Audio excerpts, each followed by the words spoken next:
So over the course of your working lifetime, up to $3 million is going to pass directly through your hands. Yeah. Which is just a staggering number to think about. Right. $3 million. I mean, you'll earn it, you'll hold it briefly, and then you'll basically just watch it vanish. Exactly. And the statistics on this are brutal. Despite all that capital flowing through the average worker's bank account, 95% of people reach age 65, completely broke. Yeah, or entirely dependent on the state.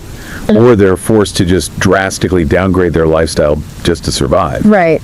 It's only about 5% who actually achieve true, uninterrupted financial independence. Which is wild. And that's exactly what we're diving into today. We've got this fascinating script for a minimalist animated presentation that breaks down the structural financial matrix, basically. Yeah, it's a brilliant breakdown. Because we have this tendency to view financial struggle purely as like an income problem. We think, oh, if I just got a raise, if I just made a little more, I'd be fine. But when millions of dollars pass through your hands and you have nothing to show for it at the end, I mean, that points to something far more systemic. Exactly. It is fundamentally a capital allocation problem. So our mission for this deep dive is to decode exactly why that wealth vanishes. We're going to contrast the traditional employee mindset with the investor mindset and detail why owning passive assets mathematically beats trading your personal time for a salary. Okay, let's unpack this. What's fascinating here is that this 95% failure rate, it isn't some unfortunate accident. Right, it's not just bad luck. No, it's a calculated, systematic design. The people ending up with a fraction of their lifetime earnings didn't fail because they lacked work ethic.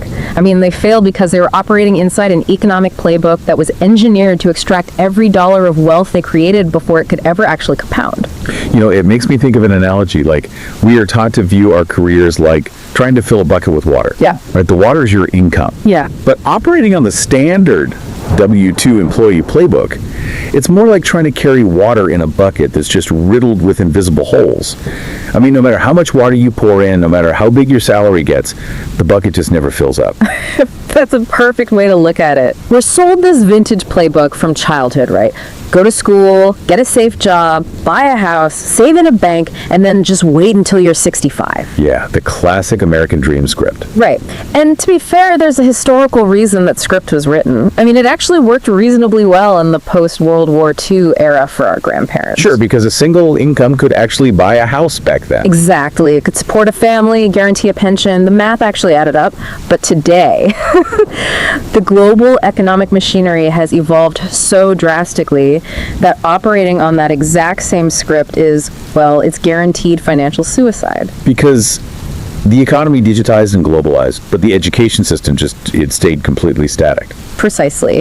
If you look at the education system, it was engineered during the Industrial Revolution.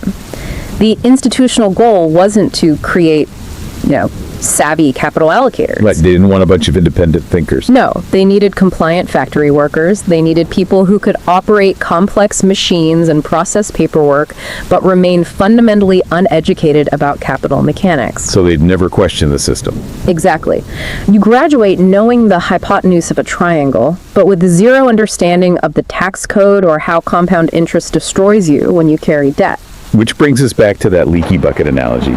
The wealth you generate is constantly leaking out. And the source material highlights three major invisible wealth extractors. Yeah, these are the holes in the bucket. Exactly. Let's start with the first one, which is probably the most obvious but totally misunderstood. Taxes. Yeah. If you're a W-2 employee, you pay the highest tax percentage of any demographic in the entire economy. We're talking 30 to 45% of your top line income just evaporating. When you look at the actual timeline of that, it's terrifying. As an employee, from January 1st all the way to late May, you are essentially working entirely for the government. Just handing it straight over. Yeah. The money doesn't even hit your bank account. It's intercepted before you ever see it. And you have to ask why. Why is the system structured to penalize the salaried worker so heavily? Well, the tax code is really a behavioral incentive system. It's not just about collecting revenue. Right. Governments want to incentivize activities they don't want to do themselves. Building infrastructure, creating jobs, supplying housing. If you're an employee, you're just providing labor. You aren't advancing those macro level goals, so you get zero breaks. While business owners and real estate investors get endless deductions. Exactly, because they're providing housing and jobs.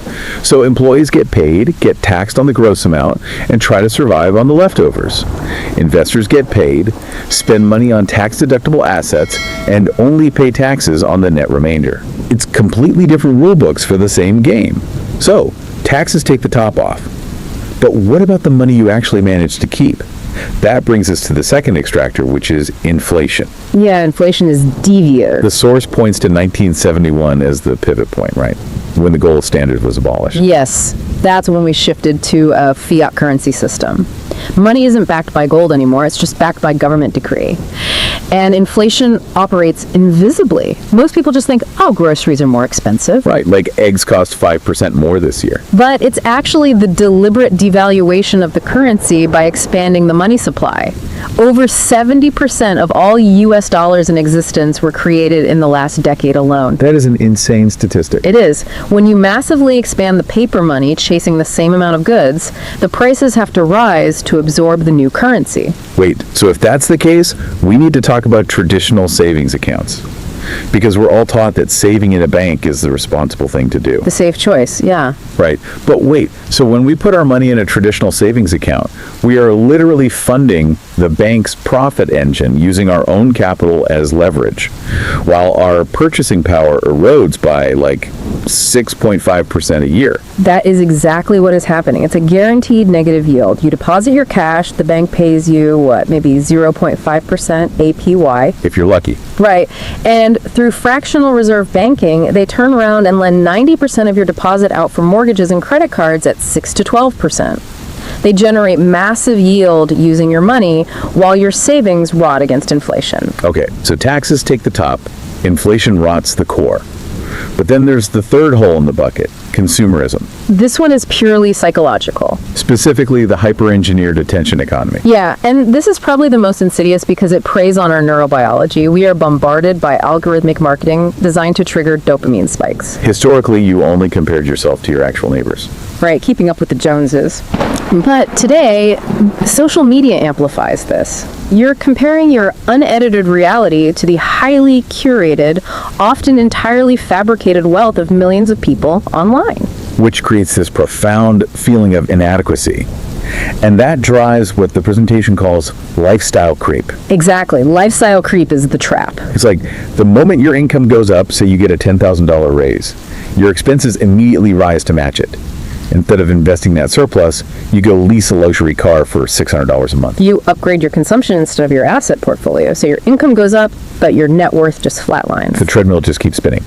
Okay, so if the system is rigged to extract wealth, how do we disconnect? Here's where it gets really interesting. Let's look at John and Alex. Ah, yes, the classic comparison. Right. They're both 22, both make $60,000 a year, same intelligence, same work ethic. But by age 45, John is stressed, chained to a mortgage, living paycheck to paycheck. Well, Alex has, $80,000 a year in passive cash flow? Exactly. And it's not luck. It's the shift from the employee mindset to the investor mindset. The core flaw of John's employee model is that time is linear. You only have 24 hours in a day. Even if you're a lawyer charging $500 an hour, your income is physically capped by your exhaustion. You literally can't work 25 hours a day. Exactly. But expenses operate on multiplication. Inflation compounds, property taxes multiply. If you're running an addition-based income engine in a multiplication-based expense world, the math guarantees you lose. So you have to sever the link between earning and your physical time, which requires redefining what an asset actually is. The source brings in Robert Kiyosaki's definition from Rich Dad, Poor Dad. It's such a brilliant, simple definition. It really strips away the jargon. An asset puts money out of your pocket every month, whether you work or not. Yeah. A liability takes money out of in your pocket. Beautifully simple. Yep. And it shatters all the myths we're taught. Well, wait, I need to push back on that for a second. Because applying that definition causes a huge issue with the ultimate financial goal for most people. The house. Yes. My whole life I've been told renting is throwing money away and buying a primary residence is how you build equity. How can owning a home possibly be a liability? It is a really tough pill to swallow because of a century of marketing. But apply the definition.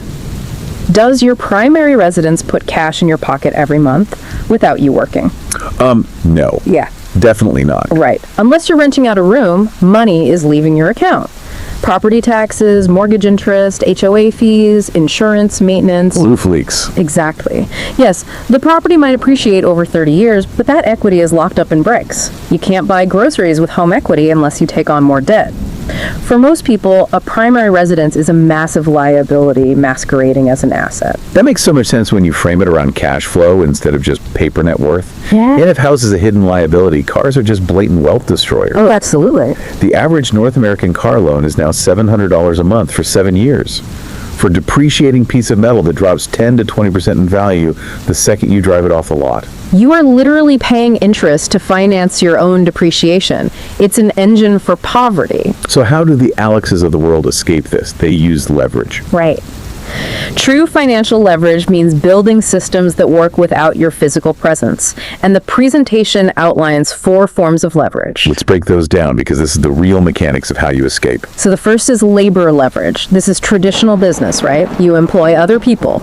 10 people bill hours. You take a margin on their time. Okay, pretty standard. Then there's capital leverage. Using money to make money. Equities, real estate. Your dollars become tiny employees working 24/7 without needing a coffee break. And the next 2 are where the modern economy has really exploded. Exactly. Code and media leverage. This is the ultimate tool today because it has 0 marginal cost of reproduction. Right, like writing software or recording a podcast. You do the work once, and it can be consumed by 10 people or 10 million people. The scalability is infinite. And finally, the 4th is systems leverage. Building standardized, repeatable operations, like a franchise that run whether you're there or not. This maps perfectly onto the cash flow quadrant concept they mentioned. Imagine a square with 4 sections. On the left side, you've got employees and the self-employed. They either hold a job or own a job. Right, like a freelance graphic designer, no boss. But if they stop designing, the money stops instantly. But on the right side, you have business owners and investors. They own systems and assets. So the unyielding goal is to migrate from the left side to the right side as fast as humanly possible. Yeah, that is the only mathematical escape route, moving from active to passive income. Okay, so you're listening to this and thinking, I get it. The treadmill is the trap. I need my time back. How do you practically get there? The source lays out a concrete 5-step escape plan. Yeah, let's walk through it. Level 1 is defense. Before building wealth, you have to stop the bleeding. You can't out-earn disastrous spending. So auditing the bank statements. Ruthlessly. Cut the ghost subscriptions, stop the impulse buys. The whole goal of level 1 is just to build a liquid emergency fund covering 3 to 6 months of expenses. Because this isn't an investment fund, it's financial armor. When your transmission blows up, this cash stops you from taking on high-interest debt just to survive the month. Exactly. And once that armor is in place, you move to level 2. Eradicate debt. Aggressively target credit cards and personal loans. I have to pause here because this was a huge aha moment for me in the source material. Yeah. The math on consumer debt is wild. We obsess over stock market returns, hoping for an 8% gain. Right. But if you have a credit card with a 20% APR and you pay off that balance, you have mathematically guaranteed yourself a risk-free 20% return on your money. It is the highest ROI you'll ever get. There is no stock market strategy on earth that consistently beats a guaranteed 20% yield. None. Consumer debt is compound interest working violently against you. You just have to kill it. Okay, so the debt is gone. What's level 3? High value skills, because you can only cut expenses so much, right? Eventually you hit a floor, but your income potential is theoretically infinite. You need to boost your primary income engine to get the excess capital to buy assets. But you don't just, ask for a raise. You have to increase your market value from $20 an hour to $100 an hour. By mastering high leverage skills the market desperately needs. Software engineering, sales, copywriting, skills that directly drive revenue for businesses. When you impact the bottom line, your compensation scales. Okay, so you stopped the bleeding, paid off the debt, increased your income. Now you have this massive monthly surplus. And this is where most people fail. Because of lifestyle creep, Well- go buy the car.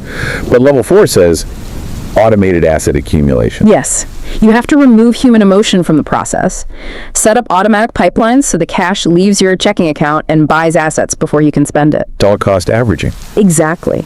Investing a fixed amount regularly into low-cost index funds like the S&P 500 or cash-flowing real estate.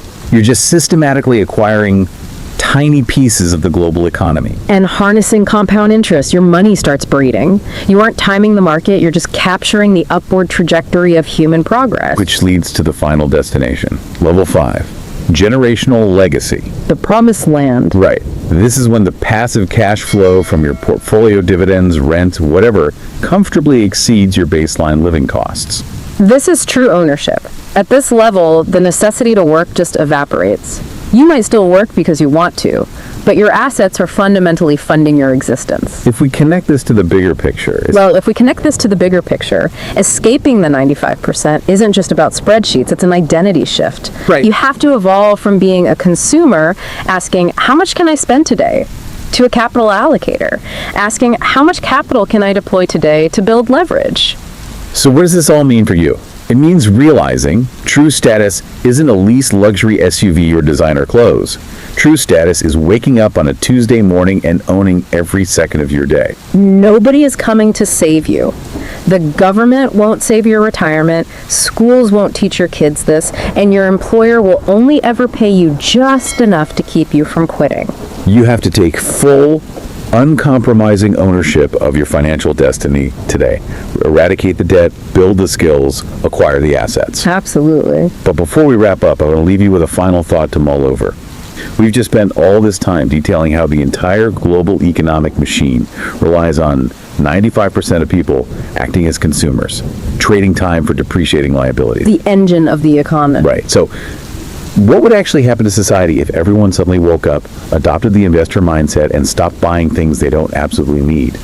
If everyone became a capital allocator, would the system collapse? Or would we just evolve into a new kind of economy built on purpose rather than acquisition? Just something to think about the next time you see an algorithmically targeted ad for something you absolutely must have.